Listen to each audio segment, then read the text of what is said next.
एक बात बताएं महाराज परीक्षित,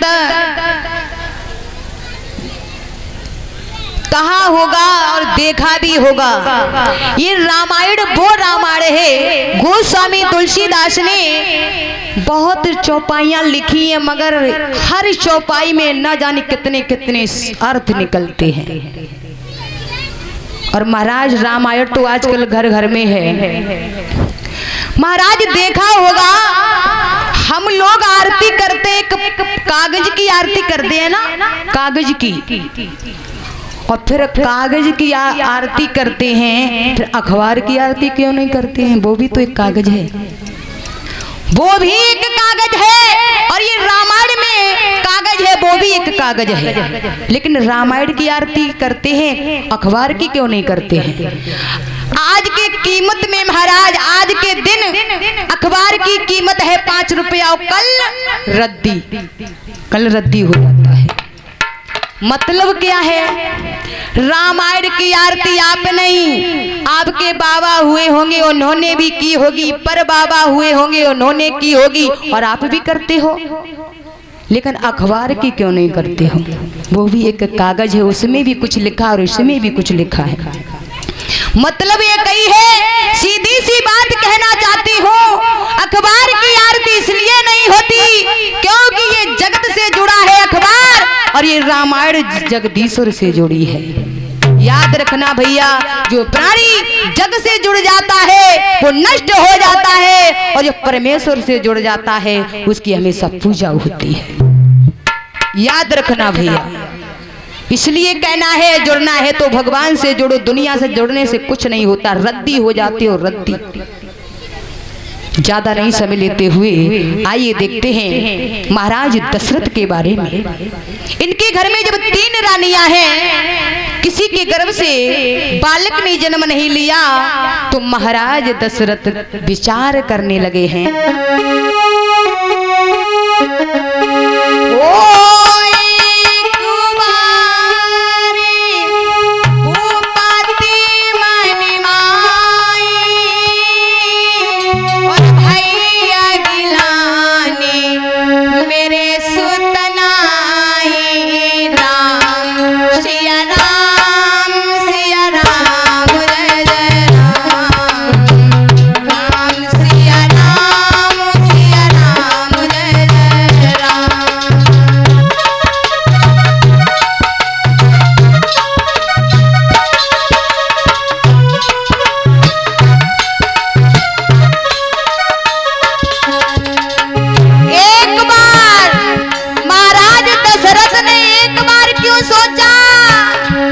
जिनके घर में अगर बेटा नहीं वो तो दिन रात कहेगा मेरे घर में बेटा नहीं, बेटा नहीं। महाराज दशरथ ने एक बार क्यों सोचा? काहे गोस्वामी तुलसीदास की चौपाइयों में पता नहीं क्या क्या छुपा है।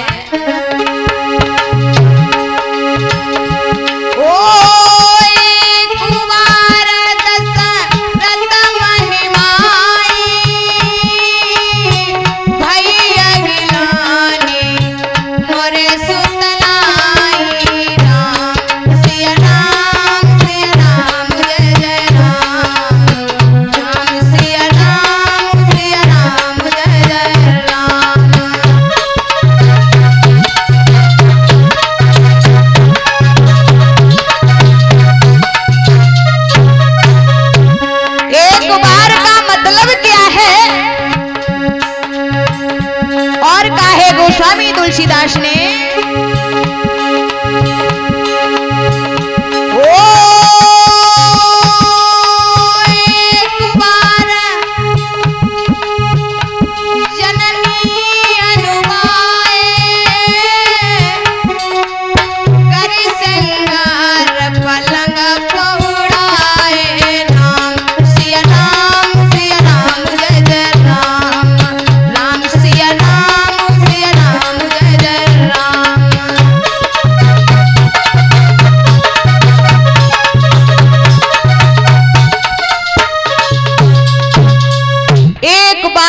मतलब क्या है?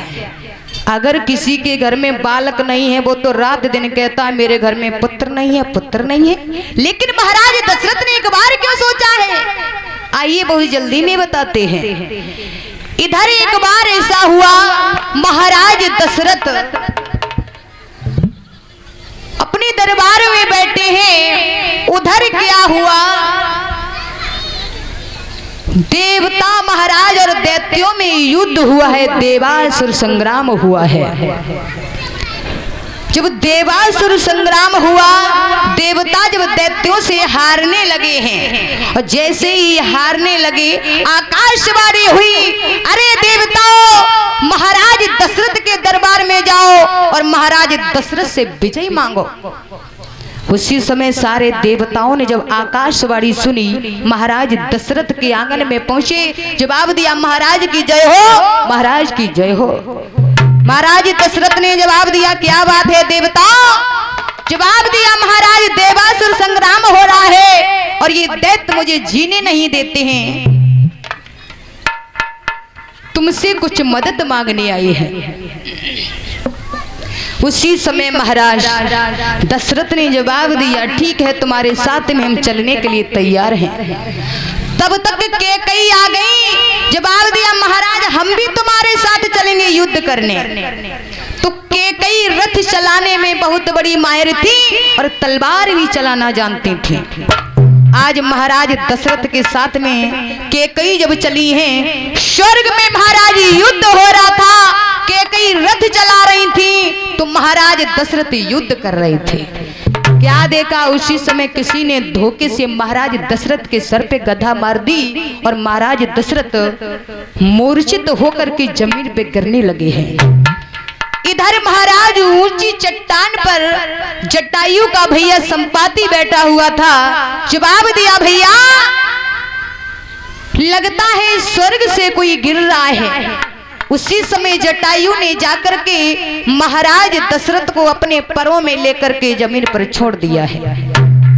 और जब महाराज दशरथ की मूर्छा जागी, जवाब दो कौन हो आप? आपने हमारी जान बचाई है, हमसे कुछ वरदान मांगो। तो जटायु ने वरदान मांगा है, अगर आप वरदान देना चाहते हो तो एक वरदान दीजिए, आपके घर में जो सबसे बड़ा बालक हो उसके द्वारा मेरा अंतिम संस्कार हो।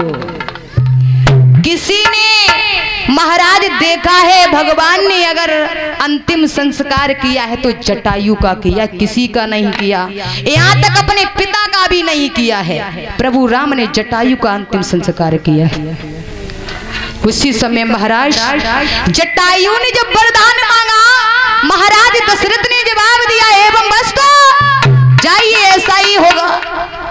आज महाराज दशरथ जब आंगन में आए तो वही बात सोच रहे हैं, वाजिबा मैंने जटायु को वरदान दे दिया मगर मेरे आंगन में कोई बालक है ही नहीं। तभी तो कहा है कि एक बार भूपत मनमाई और भैया गिलानी मोरे सुतनाई। मैंने वरदान दे दिया, मेरे घर में कोई बालक ही नहीं है। इसीलिए एक बार महाराज दशरथ ने सोचा। तो महाराज दशरथ बड़ी चिंता में बैठे थे, तब तक वशिष्ठ का आना हुआ। जवाब दिया महाराज क्या बात है? जवाब दिया कि